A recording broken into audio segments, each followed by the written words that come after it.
દાદા ભગવાનના અસીમ જય જયકાર હો. દાદા ભગવાનના નમો વીતરાગાય નમો અરિહંતાણમ નમો સિદ્ધાણમ નમો આયરિયાણમ નમો વત્સાયાણમ નમો લોય સવ સાહુણમ ऐसो पंचनमुक्कारो सौपावपणासनो मंगलाणं च सव्वेसिं पडवं हवै मंगलम्. ओम नमो भगवते वासुदेवाय. ओम नमः शिवाय. जय सच्चिदानंद. जय સચ્ચિદાનંદ. જય સચ્ચિદાનંદ. આપણે કવિરાજનું એક પદ સાંભળીએ.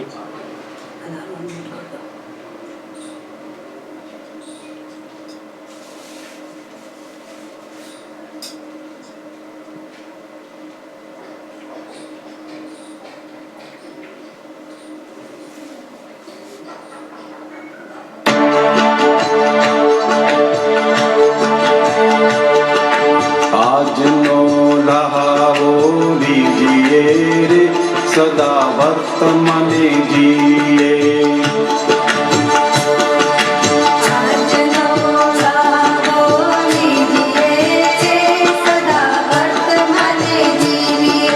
દાદા સ્વરૂપને ભજીએ રે સદા વર્તમાને જીએ.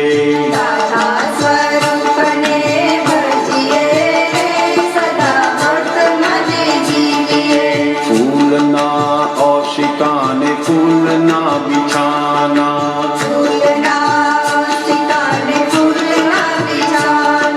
भावनी चादर बिछाविए रे सदा वर्तमाने जीए.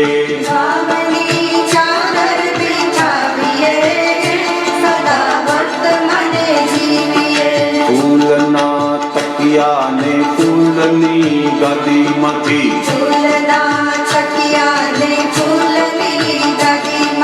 एक फूल मारी सामे फेंकजो रे सदा वर्तमाने जीए. एक फूल मारी सामे फेंकजो रे सदा वर्तमाने जीए. फूलना રસ્તા ને ફૂલના ઝાડવા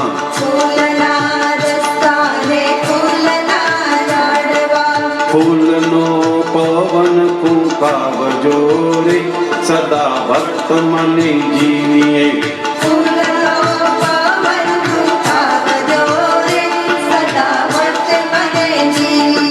ફૂલની સરિતાને ફૂલના તળાવમાં ફૂલ પંખુડીથી નવરાવજો રે સદા વર્તમાને જીવીએ.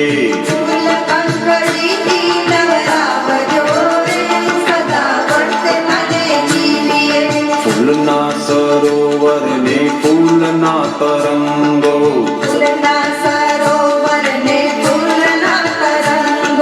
વમળ ને કાંઠડ ઘેટાવજો રે સદા વર્તમાને જીવીએ.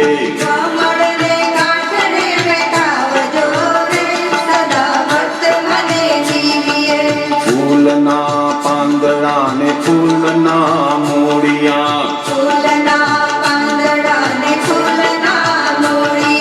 પાતાળી ફુવારા ફોરજો રે સદા વર્તમાને જીવીએ.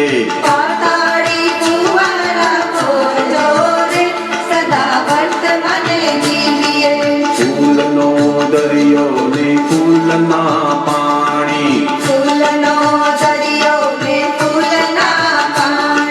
ફૂલની નાવડીમાં તરીએ રે સદા વર્તમાને જીવીએ. ફૂલની નાવડીમાં તરીએ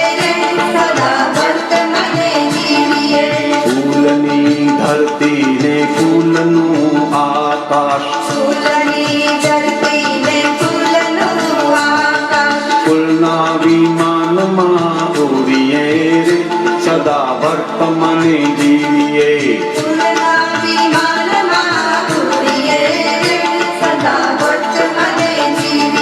સ્નેહ બંબાકાર ફૂલ પ્રેમ આકાર શુદ્ધ પ્રેમ ઝરણામાં નાચીએ રે સદા વર્ત મને જીવીએ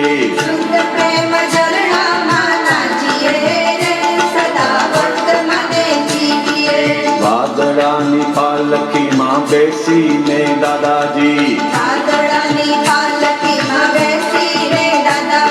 મુશળધારે વરસી ભીંજવજો રે સદા વર્ત મને જીવીએ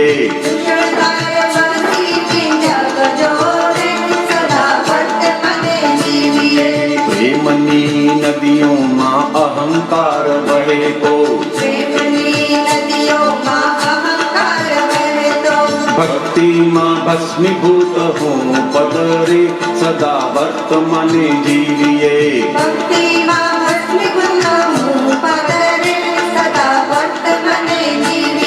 શ્વાસોની બંસરીને અંગુલની સુગંધ મહારામા ગોપી ભાવ વાવજો રે સદા વર્ત મને જીવીએ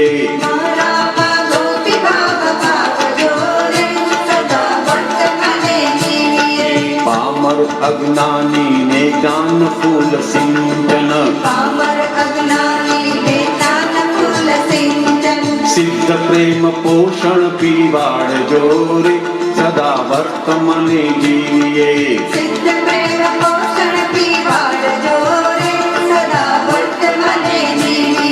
વાવેતર જ્ઞાનનો બાવાના બીજમાં કબીર વડ મંગળે ઉગાડજો રે સદા વર્ત મને જીવીએ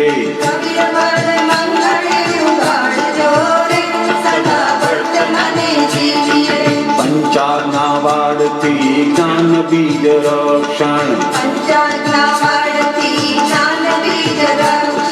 મોહ ભક્ષણાથી ઉગાડજો રે સદા વર્ત મને જીવીએ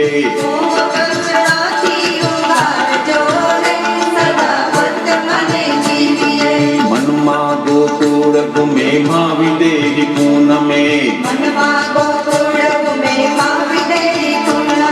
ભક્તિ ચડી છે ચૌદ લોક મારે સદા વર્ત મને જીવીએ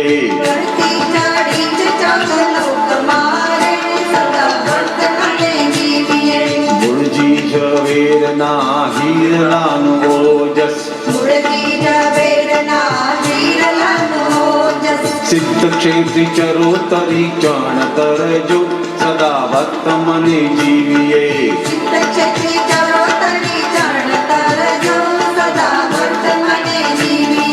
ચણિયારે ચોક્કસ ગણતર ગણતર સદા વિઘ્ન વિનાશી ત્રિમંત્ર બોલ સદા ભક્ત મને જીવીએ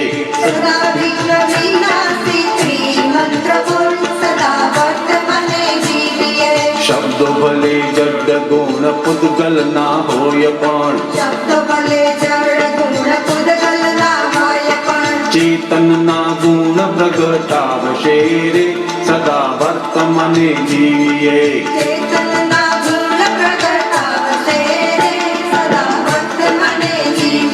જ્ઞાન બીજ પાંગરીને પહોંચે પૂનમ સુધી આત્મા જ પરમાત્મા થાય છે તેજો સદા વર્ત મને જીવીએ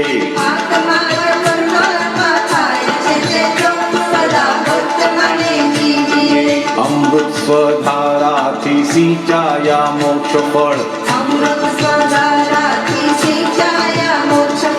ઉલ્લાસે આત્મવીર્ય આનંદ રે સદા વર્ત મને જીવીએ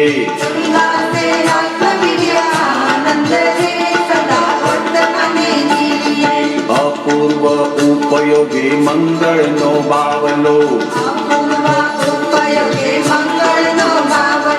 નોખો જાણે નાવલિયો સાંભળો રે સદા વર્તમાને જીવીએ નખો જાણે નાવલિયો સાવરો રે સદા વર્તમાને જીવીએ આત્મા જ અરીસો ને આત્માનો પર્યાય આત્મા જ અરીસો ને આત્માનો પર્યાય પોતે જ પોતાને દેખતો રે સદા વર્તમાને જીવીએ પોતે જ પોતાને દેખતો રે સદા વર્તમાને જીવીએ 14 રાજલોકમાં કાંઈ નથી મારું 14 રાજલોકમાં કાંઈ નથી મારું 14 રાજલોકમાં કાંઈ નથી મારું 14 રાજલોકમાં કાંઈ નથી મારું જાણનાર જાતે જણાય છે રે સદા વર્તમાને જીવીએ જાણનાર જાતે જણાય છે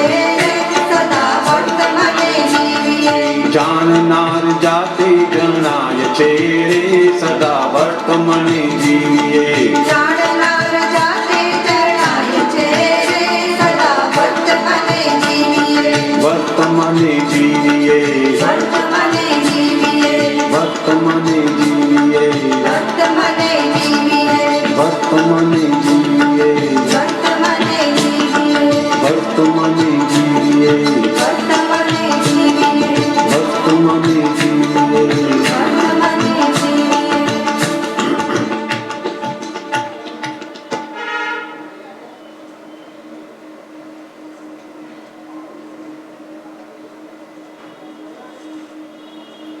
જય સચ્ચિદાનંદ.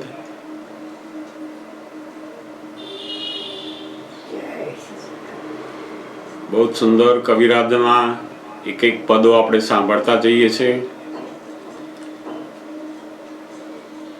સદા વર્તમાને જીવીએ.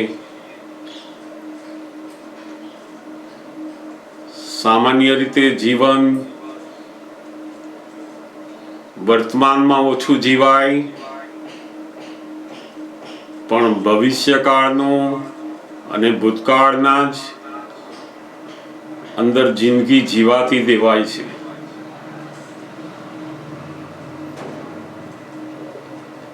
વર્તમાનમાં જીવવું એ તો બહુ મોટી જીવનની એક અદ્ભુત કલા છે. તો જેને વર્તમાન સમયની જીવતા આવડી ગયો એને તો ક્યારેય દુઃખનો અનુભવ જ ના થાય.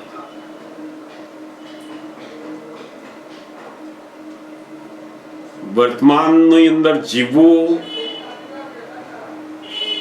એ માટે તો પોતે પોતાના સ્વરૂપને જાણે ત્યારે જ આ વર્તમાનને પકડી શકે છે. મોટા ભાગે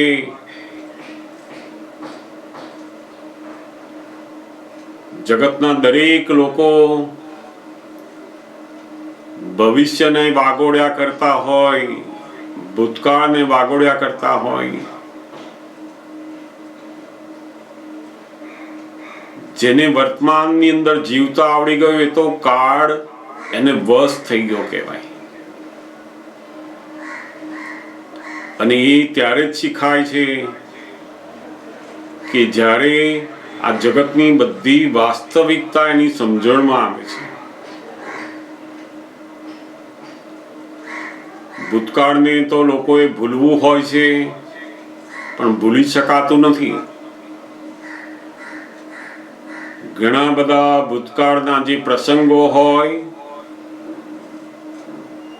એ માણસના સ્મૃતિપટમાંથી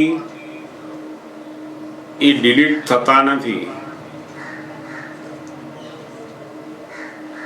અને ભવિષ્યકાળની બધી આકાંક્ષાઓ, ઈચ્છાઓ એમાંથી બહાર નીકળાય નહીં.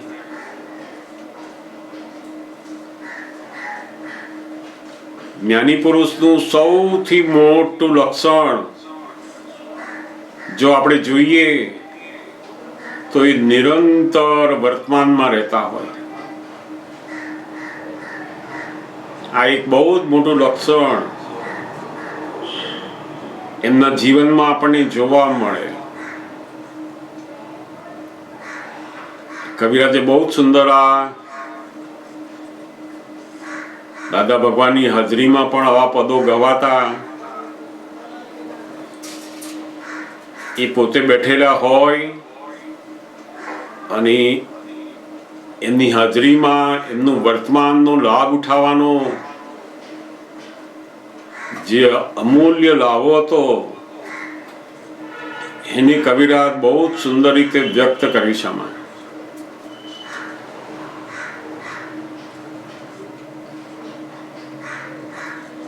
ઘણા બધા લોકોના જીવનમાં એવી ક્ષણો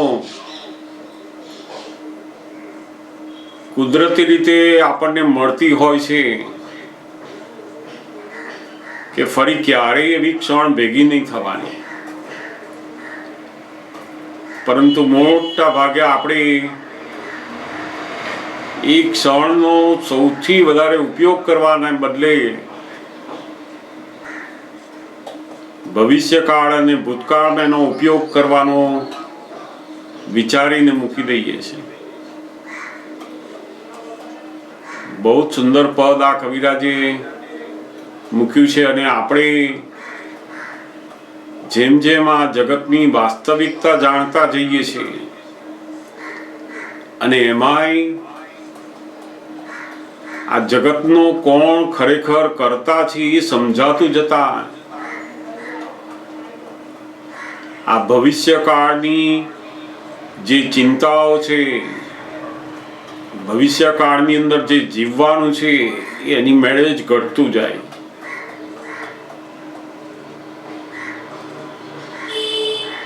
કુદરતની અંદર તો ક્યારેય ભવિષ્યકાળ હોતો જ નથી કે નથી ભૂતકાળ હોતો. ફક્ત માણસની સ્મૃતિમાં જ આ ભૂતકાળ અને ભવિષ્યકાળ છે.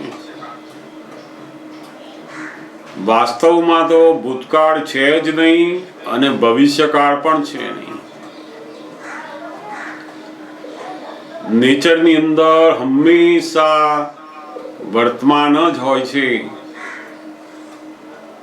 અને જો એ નેચર જોડે આપણે વર્તમાનની અંદર આવી ગયા તો નેચર આપણું બધું ચલાવી લે અને એમાં બિલકુલ આપણે સહજ સ્વરૂપે થઈ ગયા કહેવાય. માણસ જેટલો ભૂતકાળ અને ભવિષ્યકાળની અંદર જાય છે એટલો જ વર્તમાનને માણી શકતો નથી અને જોડે જોડે નિરંતર અસહજ થયા કરે છે.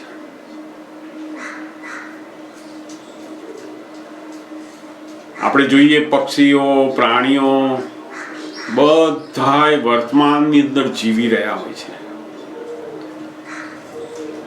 અને એટલે જ એમને કોઈ દુઃખ બહુ હોતા નથી.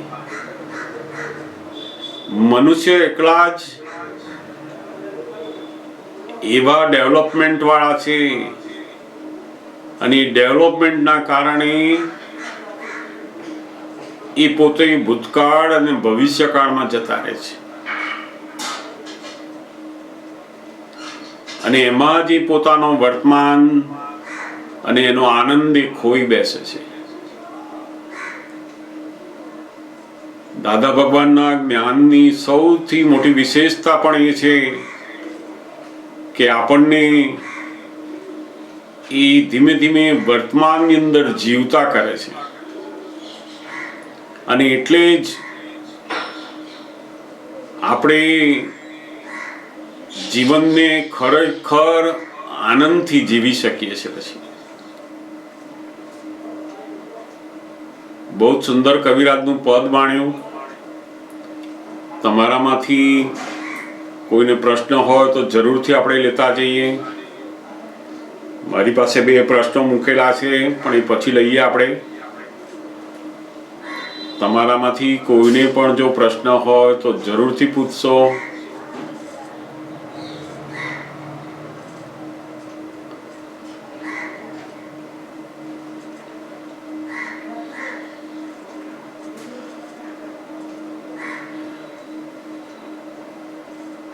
મહેશભાઈ પૂછો.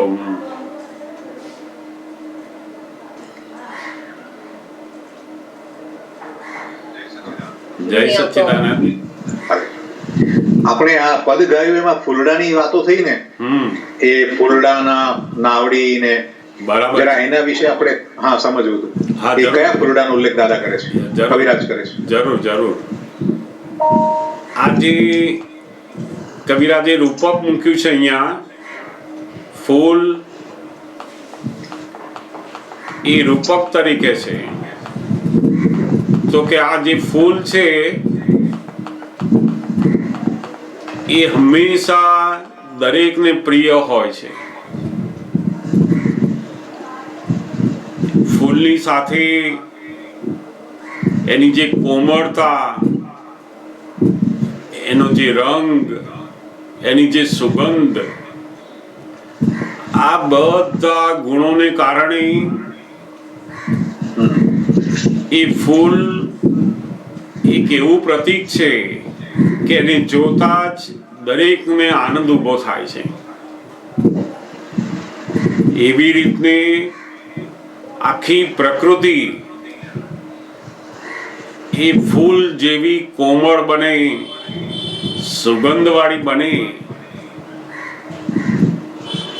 એવું કવિરાજ અહીંયા સરખામણી કરતા જાય છે.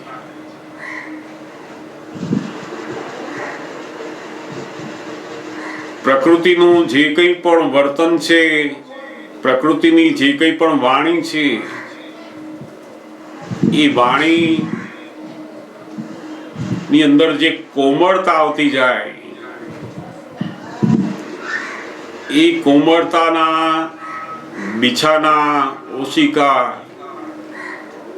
અને ભાવની અંદર પણ એવો ફૂલ જેવો કોમળ અંદર ભાવ ઉત્પન્ન થાય, એવું કવિરાજ અહીંયા પ્રાર્થના કરે છે કે દાદા ભગવાનના સ્વરૂપને ભજવાથી શું શું થાય? તો કે વર્તમાનમાં જીવાય. અને આ બધા પ્રકૃતિની અંદર જે મન, વાણી અને શરીરની અંદર જે બધા વર્તનો છે, એમાં જેટલું કાંટાવાળું વર્તન હોય, બીજાને ખૂંચે એવું, બીજાને દુઃખરૂપ થાય એવું હોય, એ બધું જતું રહે અને ફૂલનું તકિયો, ફૂલની ગાદી, ફૂલની સરિતા અને ફૂલનું તળાવ, એ દરેકની અંદર જે ફૂલનું વર્ણન મૂક્યું છે, એ પેલા ગુણોને પ્રકૃતિની અંદર લાવવા માટેની પ્રાર્થના છે.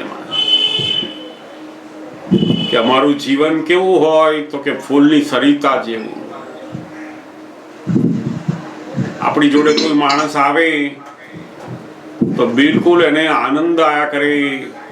જેમ એક ફૂલ એના હાથમાં આવે છે તો માણસ નું દુઃખ ભૂલી અને એને એક આનંદની શરૂઆત થાય છે. કોઈ હાથમાં એકદમ ફૂલનો ગુચ્છો આપણને આપે છે ત્યારે કેવું થાય છે? તો કે એ જે આનંદ ફૂલને જોઈને થાય છે, એવું આપણા વર્તનને, આપણી વાણીને જોઈને જ્યારે બીજાને પણ આનંદ આવતો જાય, ત્યારે આપણી જે સરિતા, આપણો જે તળાવ, એ કેવું થઈ ગયું? તો કે ફૂલનું થઈ ગયું. કોઈ પણ વ્યક્તિ આવે એને કાંટાનો અનુભવ નથી થતો, દુઃખનો અનુભવ નથી થતો. આપણી વાણીથી એને દુઃખના અનુભવ થાય, એની વાણી વાગે, એ બધા કાંટાવાળી વાણી બધી. અને એને ધીમે ધીમે ધીમે પોતે શુદ્ધ કરતા કરતા ફૂલ જેવી બનાવવાની છે. બધું આ ફૂલના પાંદડા અને ફૂલનું મૂળિયું એના મૂળથી પાંદડા સુધી એની કોમળતા, એની અંદર મૃદુતા અને સુગંધ ભરેલા હોય. ખાલી પાંદડા એકલામાં નહીં, એના મૂળિયામાં પણ ફૂલની સુગંધ આવેલી છે. એટલે આવા ફૂલની નાવડીની અંદર આપણે તરીએ. દાદા ભગવાનની જે આખી પ્રકૃતિ છે કેવી છે કે સંપૂર્ણ ફૂલો જેવી, એટલી બધી સુગંધ. અને એની અંદર આપણે એમની વાણીમાં, એમના વર્તનમાં આપણે નહીએ અંદર, અને ધીમે ધીમે આપણે પણ એવા ભાવ કરીએ કે અમારું પણ આવું થતું જાય. ફૂલના વિમાનમાં ઉડીએ રે. આ ફૂલ એ ખરેખર શુદ્ધ પ્રેમનું પ્રતીક છે.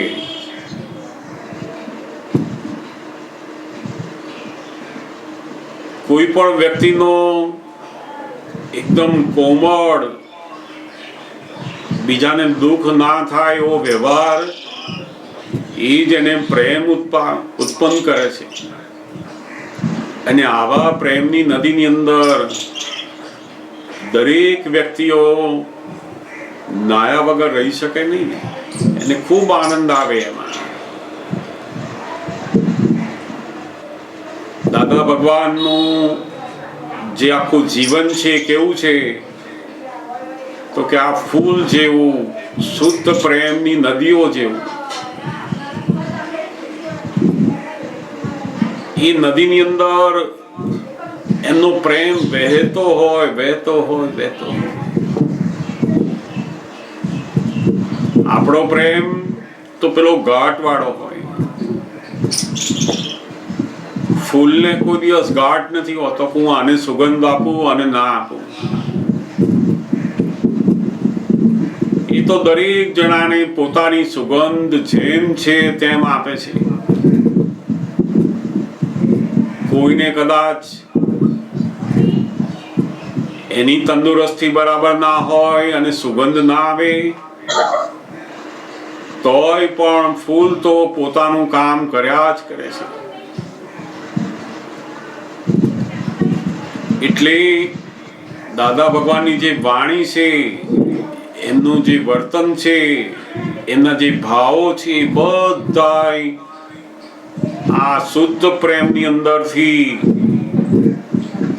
નીકળી રહ્યા છે. અને એનું સિંચન એમની હાજરીમાં રહેલા લોકોને થઈ રહે છે. એ શુદ્ધ પ્રેમનું પોષણ એ લોકો પીતા પીતા પીતા એમને પણ એવા ભાવ થાય છે કે આવું સુખ હોવું જોઈએ, આવું વર્તન હોવું જોઈએ, આવી વાણી હોવી જોઈએ. એ શુદ્ધ પ્રેમનું બીજ આપણી અંદર પણ પડતું જાય છે. અને એ જે વાવેતર થાય બીજ સ્વરૂપે, પછી એ ધીમે ધીમે ધીમે એ બીજમાંથી આખો કબીર વડ બને. પછી આપણી ફાઇલ નંબર 1 પણ ધીમે ધીમે આખી આ ફૂલના જે ગુણધર્મો છે એવી બનતી જાય, કોમળ બનતી જાય, સુગંધવાળી બનતી જાય, કોઈને બિલકુલ નડતરરૂપ થાય ને એવી થતી જાય. એ કવિરાજે અહીંયા ખૂબ સુંદર વર્ણન કર્યું છે કે એવા જ્ઞાની પુરુષ ના શુદ્ધ પ્રેમની અંદર આપણને પણ એવા બીજ પડે છે. અને એ બીજમાંથી પછી ધીમે ધીમે આપણો પણ આ કબીર વડ એની મેળે જ ઉગશે પછી. એટલે બહુ જ સુંદર અહીંયા કવિરાજે જે આ ફૂલનું વર્ણન કર્યું છે દરેકમાં, એ પ્રતીક સ્વરૂપે જ્ઞાની પુરુષના જે અણમોલ ગુણો છે એ ગુણોને વ્યક્ત કર્યા છે અને ભાવના કરી કે અમારામાં પણ આવા ગુણો પ્રગટ થાય. હવે જે જગ્યાએ અમારી વાણી કાંટા જેવી નીકળે છે, અમારું વર્તન બીજાને કાંટા જેવું લાગે છે, અમારી હાજરી નથી ગમતી, ત્યાં આગળ એ કાંટાના બદલે ફૂલ જેવું બનતા જઈએ. એવું હે દાદા ભગવાન, અમને પણ એવી કૃપા કરો, અમારી અંદર પણ એવા બીજ નાખો. બસ જ્ઞાની પુરુષની વાણી, એ શબ્દો એ તો બધા છે તો જળ જેવા ગુણના, પણ છતાંય એની અંદર જે ભાવ ભરેલા છે અને એ ભાવની અંદર જે ચેતનતા છે એના કારણે આપણી અંદર પણ ચેતનના ગુણો પ્રગટ કરે છે.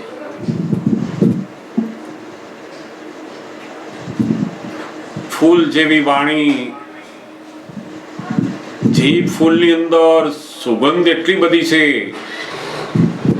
પરંતુ એ સુગંધનો બિલકુલ પોતાને પક્ષપાત નથી કે હું આને સુગંધ આપું અને આને ના આપું.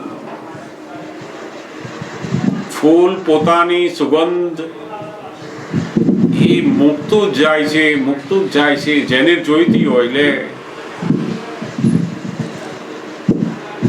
કોઈ ફૂલની સુગંધ ના લે તોય ફૂલ બૂમ પાડે નહીં એને. એવી જ રીતે જ્ઞાનીની પણ જે વાણી છે, જે વર્તન છે અને એમની જે ભાવના અંદર, એ આ ફૂલ જેવી હોય છે. દાદા ભગવાન કોન્ટ્રાક્ટરનો બિઝનેસ કરતા, એટલે કવિરાજે બહુ સુંદર લખ્યું, કોન્ટ્રાક્ટરોનું કામ બિલ્ડિંગ બનાવવાનું, પુલ બનાવવાનું કામ. દાદા ભગવાને પોતાની અને અનેક લોકોની જિંદગીમાં મોક્ષના પાયા નાખી આપ્યા અને એવું ચણતર કરી આપ્યું, ચરોતરી ચણતર. તે ક્યાં સુધીનું? તો કે આ ભરત ક્ષેત્રથી ઠેક સિદ્ધ ક્ષેત્ર સુધીનું આખો પુલ બાંધી આપ્યો. એટલે કવિરાજે બહુ સુંદર અહીંયા વર્ણન કર્યું, કહો સિદ્ધ ક્ષેત્રી ચરોતરી ચણતર. જો અને આ ચણિયારા કેવા ચોક્કસ, પાછા એક પણ વસ્તુ તમારી બાકી નથી રાખી એમણે. તમને એવું જ્ઞાન, એવી દ્રષ્ટિ ફિટ કરી આપી અને એ દ્રષ્ટિની જોડે તમને 5 આજ્ઞાનું જે વાડ આપી, એ ઠેક તમને સિદ્ધ ક્ષેત્ર સુધીનો પુલ બાંધી આપ્યો. કવિરાજે બહુ જ અદ્ભુત શબ્દોનું વર્ણન દાદા ભગવાન માટે અહીંયા કર્યું છે. અને આ બહુ આપણે ભાવના કરતા જઈએ છીએ કે આવું અમારું પણ જીવન થતું જાય. એ ખૂબ સુંદર ભાવના અહીંયા વ્યક્ત કરી છે એમણે. આ ફૂલ જેવું વર્તન, ફૂલ જેવી વાણી, એ જેમ જેમ આપણે આપણા પોતાના દોષો બધા ઓછા થતા જાય, એમ કરતા કરતા આ બધા કાંટા સ્વરૂપનું દુર્ગંધ વાળું બધું ખલાસ થતું જશે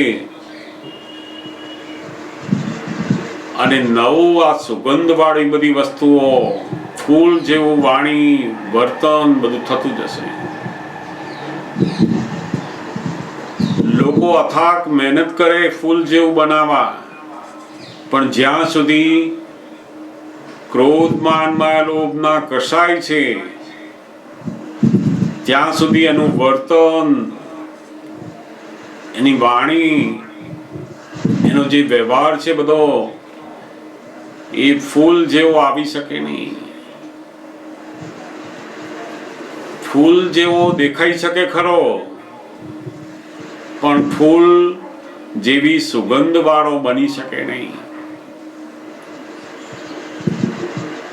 દાદા ભગવાન કહેતા ને કે પહેલાના સમયમાં તો શેઠિયાઓ કેવા હતા તો કે જેની કેટલાય ગામો સુધી સુગંધ ફેલાતી હોય, એનું નામ દે ને તો લોકો કે ના ભાઈ એ શેઠ તો કહેવા પડે. એવી સુગંધ વાળા શેઠ. આજના સમયમાં તો કોઈને વાહવા બોલાવી હોય તો એની પૈસા આપેલા હોય ત્યારે પેલો વાહવા બોલે. તમારા માટે સારું બોલાવવું હોય તો એ બોલાવવા માટે એને રૂપિયા આપવા પડે. એ સિવાય તો કોઈની સુગંધ જ આવે નહીં. એટલે ઘણી વાર કહેતા ને તમે તો ઘરમાં ગંધાઈ ઉઠો છો, સુગંધ તો ક્યાં આવે? ગંધાવાનું જો ઓછું થાય તોય બહુ થઈ ગયું આ કાળમાં. જે વ્યવહારની અંદર ક્રોધ માન માયા લોભ છે ત્યાં સુધી આખો વ્યવહાર એ પેલું ગંધાઈ ઉઠે છે. જ્યાં ને ત્યાં પોતાનું માન, પોતાનો લોભ એને સાચવવા માટે બધો વ્યવહાર ચાલ્યા કરે. જ્યાં માન ના સચવાયું ત્યાં વાણી બધી પથ્થર જેવી નીકળ્યા જ કરે. તે ફૂલના બદલે બધાને પથ્થરો વાગે. એટલે જેમ જેમ આ ક્રોધ માન માયા લોભ ખલાસ થઈ ગયા, અને ખલાસ થઈ ગયા પછી જે પ્રતિક્રમણનો પુરુષાર્થ થાય છે એમાં આખી વાણીનું જે સ્વરૂપ છે એ પેલું પથ્થરોમાંથી, કાંટાઓમાંથી ફૂલ બનતા જાય છે. આ બહુ જ આજના સમયમાં બહુ જ મોટું કારણ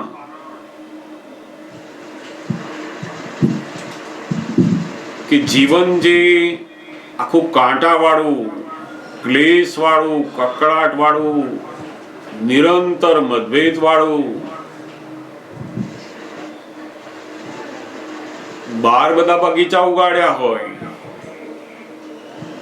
પણ માણસની અંદર નર્યા કાંટા જ ઉગેલા હોય.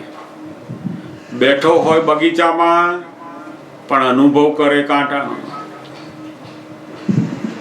એવું કંઈક બોલે, એવી કંઈક વાત કરે અને એ વાત ઝઘડા કરે. એટલે એ આખું વાતાવરણ પેલું કાંટા વાળું બનાવી દે છે. કોઈને પોતાની જોડે બેસવાનું મન ના થાય. પછી ઘરની અંદર આવે તો બધા પોતપોતાના રૂમમાં જતા રહે, કામમાં જતા રહે. પેલા થાય કેમ આવું? તો કે કાંટા પાસે કોને બેસવાનું મન થાય? છતાંય પાછો પોતાનો અહંકાર પેલાની ભૂલ કાઢે.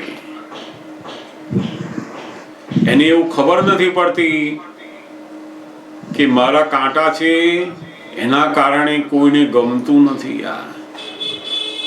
જો એવી ખબર પડે તો બહુ જ મોટી જાગૃતિ કહેવાય.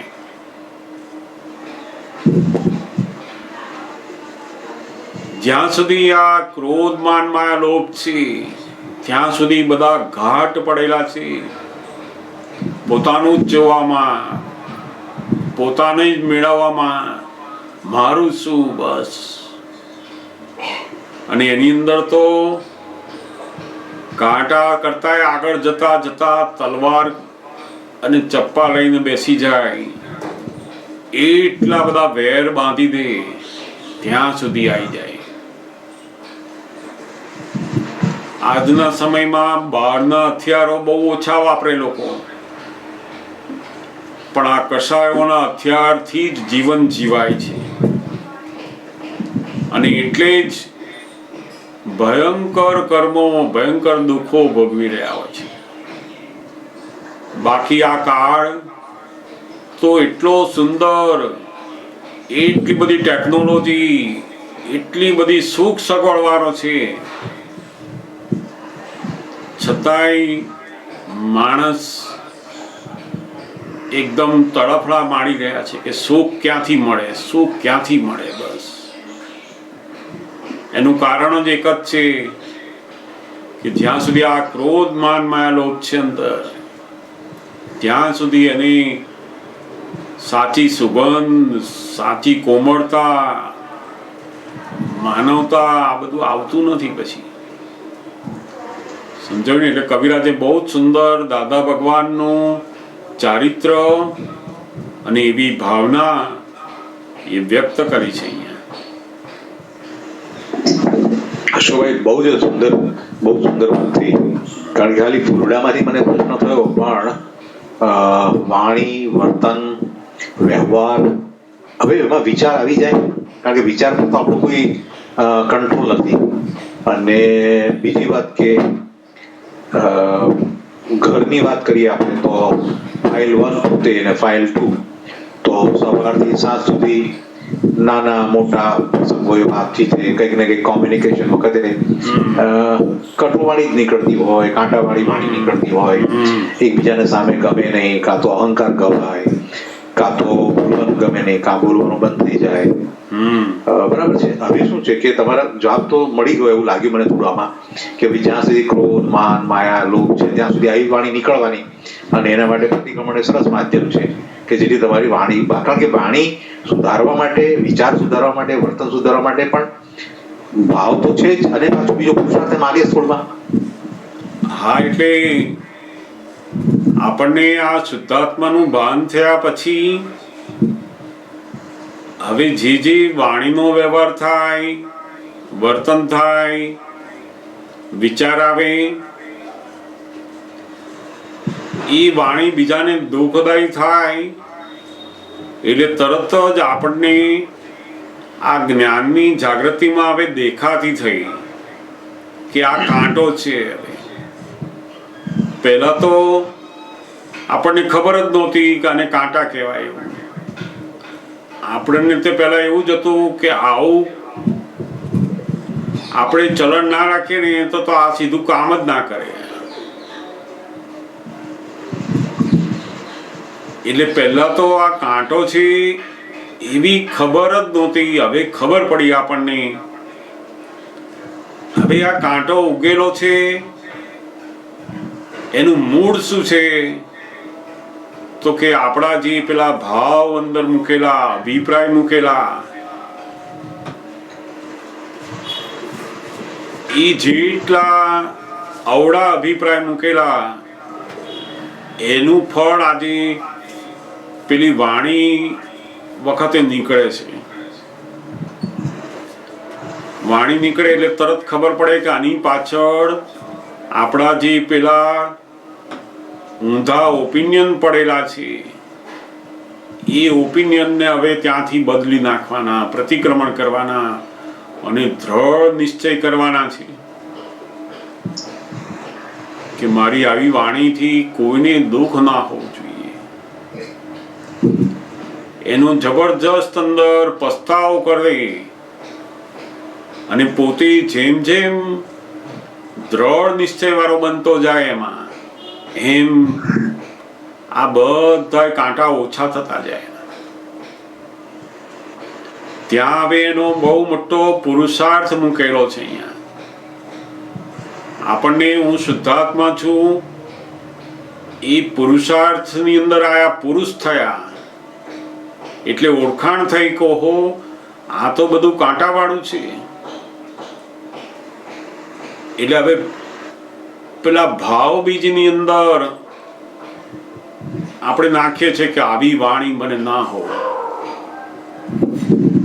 અને એની જોડે જોડે આપણે ઊંધી વાણીના દુઃખ આપ્યાના પ્રતિક્રમણ કરાવીએ અને જોડે જોડે નિશ્ચય કરાવીએ છીએ કે નહીં, દ્રઢ નિશ્ચય કરું છું. ખરેખર પોતાના હૃદયથી આ પ્રોસેસમાં ગયા તો ધીમે ધીમે કવિરાજે અહીંયા પદમાં મૂક્યું કે આખો ભાવ નાખ્યા પછી પેલો કબીર વડ, મંગળદાસમાં કબીર વડ આવશે. આપણે જાણીએ છીએ કે આ કબીર વડ એક જ્ઞાનનું પ્રતીક છે. એની નીચે બેસીને જે જ્ઞાન થયેલું એને લીધે પ્રખ્યાત છે. એવું અહીંયા કવિરાજ આની અંદર આપણને કહેવા માંગે છે કે પોતા બાવાની અંદર જો એને દ્રઢ નિશ્ચય પસ્તાવો શરૂ થયો તો મંગળદાસની અંદર ફાઇલ નંબર 1 ની અંદર કબીર વડ ઉગશે. એટલે બધું ફેરફાર થઈ જશે. આ કાંટાવાળું જેટલો પેલું બીજમાં ફેરફાર કર્યો ત્યાં જેટલો પુરુષાર્થ એટલું બહાર પેલું એવું સરસ થવા માંડે.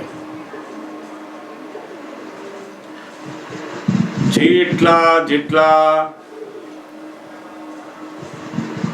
વાણીના બધા દોષો છે એ દોષોને પોતે ધોવા માંડે. કારણ કે વાણી જ્યારે શબ્દ રૂપે બહાર નીકળે છે ત્યારે તો એની પાછળ કેટલા બધા અભિપ્રાય અંદર હોય છે. આપણને તો જ્યારે શબ્દ રૂપે નીકળે નહીં અને એમાંય કોઈને ના ગમે, દુઃખ થાય, ત્યારે જ આપણને ખબર પડે છે કે હો આ વાણીથી દુઃખ થયું એને. પણ અંદર જે બધા અભિપ્રાય પડેલા છે એ આપણે એને શોધીએ કે આની પાછળ શું અભિપ્રાય છે. હું જેમ કહું છું એ જ સાચું છે, મારી વાત એમણે માનવી જ જોઈએ. એવા બધા જાત જાતના અભિપ્રાય અંદર પડેલા છે. અને એટલે આપણી વાઈફની, છોકરાની, છોકરીની આપણે જે વાતો કહેતા હોઈએ ને એ પેલી અભિપ્રાય સાથેની નીકળે એટલે ત્યાં આગળ પેલું કાંટા જેવી લાગે છે. મૂળ જેમ જેમ પોતે પોતાના અભિપ્રાયોમાંથી ચોખ્ખા થતા જાય તો પેલા કાંટાવાળું બધું બદલાતું જશે. મનના વિચારોની અંદર પણ જે વિચારો બીજાને દુઃખદાયી આવે છે એ પોતે શુદ્ધાત્મા રહીને જાણે અને તરત જ એનું પ્રતિક્રમણ કરાવે કે આનું પસ્તાવો કર. ભૂલ સ્વરૂપે દેખાય અને એનો જબરદસ્ત પસ્તાવો કરે ને ત્યારે જે ખલાસ થાય. જ્યાં સુધી ભૂલ એને સામાન્યપણે લાગે છે ત્યાં સુધી એની જાગૃતિ એટલી વધતી નથી અને દોષ જલ્દી જાય નહીં, વારંવાર થયા કરે કારણ કે એને ભૂલ જ નથી ખબર પડી. આ તો થોડુંક જાગૃતિ આવે અને પેલું ખબર પડે કે અમને દુઃખ થયું, અમને ના ગમ્યું, આની જોડે અથડામણ થઈ, ત્યારે પેલું જાગૃત થયે કે આ ના હોવું જોઈએ. પણ એની અંદર જાય કે ઓહો આની પાછળ મારા શું અભિપ્રાય બધા પડ્યા છે, એમાં શા માટે આવું બોલાય છે. અને એ અભિપ્રાય ને જળ મૂળથી અંદર ખલાસ કરી નાખે તો પછી પેલી વાણી નીકળતા પહેલા જ એને અંદર આવતું જશે.